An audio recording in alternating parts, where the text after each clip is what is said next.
Hello बच्चों, let's read this question and the question says converging rays fall on a convex spherical mirror with radius of curvature 56 cm so that the reflected rays converge on the principal axis of the mirror.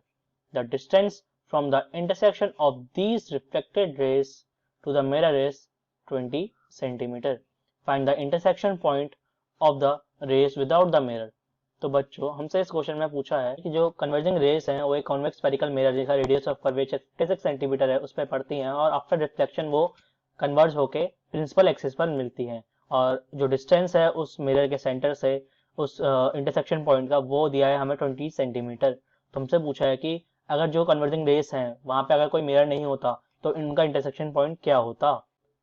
सबसे पहले हम इस question का की concept लिखते हैं and the key concept to this question is mirror formula, and the mirror formula is 1 by f is equals to 1 by v plus 1 by u। यहाँ पे f क्या है? f है focal length of the mirror, v है image distance from the mirror और u है object distance from the mirror। तो सबसे पहले हम इस क्वेश्चन का डायग्राम बनाते हैं जिससे आपको ये क्वेश्चन जो है वो काफी क्लियर हो जाएगा कि हमें करना क्या है। सपोज ये वो कॉन्वेक्स मिरर है और let us suppose this line is the principal axis to this mirror. यहाँ पे उसका सेंटर ऑफ कर्वेचर है और आप ये जानते होंगे कि सेंटर ऑफ कर्वेचर से अगर हम मिरर में कोई भी पॉइंट बनाए तो वो उसके नॉर्मल होगा। सपोज अगर इंसिडेंट रे ऑफ लाइट कुछ इस तरीके से है तो हम उस पर नॉर्मल बनाते हैं। नॉर्मल कुछ इस प्रकार होगा, this is the normal to the incident, जहाँ पर इंसिडेंट रे जो है मिरर को स्ट्राइक करती है। ये सपोज रिफ्लेक्ट करने के बाद इस पॉइंट पे इंटरसेक्ट करती है। इस पॉइंट को हम नेम दे देते हैं आई। हमें क्वेश्चन में गिवन है, लेट अस सपोज इस पॉइंट का हमने नेम दिया आई एम। तो आई एम डिस्टेंस हमें क्वेश्चन में गिवन है एंड आई एम डिस्टेंस जो है वो 20 सेंटीमीटर के बराबर है। हमने बोला है कि इस मिरर का रेडियस ऑफ कर्वेचर जो है वो है 56 सेंटीमीटर और आप सभी को पता है कि फोकल लेंथ होती है r/2 फॉर मिरर। तो यहाँ पे फोकल लेंथ आ जाएगी हमारी 28 सेंटीमीटर। अगर हम साइन कन्वेंशन देखें तो साइन कन्वेंशन कहते हैं कि जो सारी डिस्टेंस है वो सेंटर ऑफ द मिरर से नापी जाती है और इंसिडेंट रे की डायरेक्शन जो है वो पॉजिटिव मानी जाती है। इंसिडेंट रे की डायरेक्शन है लेफ्ट टू राइट, तो ये डायरेक्शन जो है वो हमारी पॉजिटिव है। तो इसके अकॉर्डिंग जो हमारी फोकल लेंथ है वो हो जाएगी प्लस 28 सेंटीमीटर।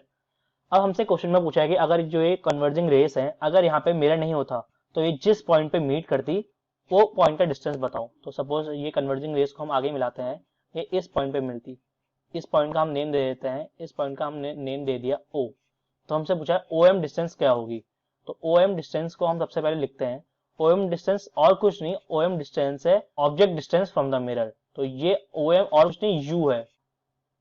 हमें इस क्वेश्चन में अब ये u की वैल्यू फाइंड आउट करनी है। हमें क्वेश्चन में v दिया है, जो v है उसकी वैल्यू है, अगर हम डायरेक्शन को साइन के साथ रखें तो इसकी वैल्यू आएगी -20 सेंटीमीटर। तो बस हमें इस क्वेश्चन का आपकी कॉन्सेप्ट लगाते हुए क्वेश्चन को सॉल्व करना है। हम नेक्स्ट पेज में इस क्वेश्चन को सॉल्व करते हैं। 1 by f is equal to 1 by v plus 1 by u. हमें पता है f की वैल्यू है +28 सेंटीमीटर, v की वैल्यू है 1/-20 सेंटीमीटर और हमें u जो है वो फाइंड आउट करना है। तो 1 by u is equal to 1/28 plus 1/20।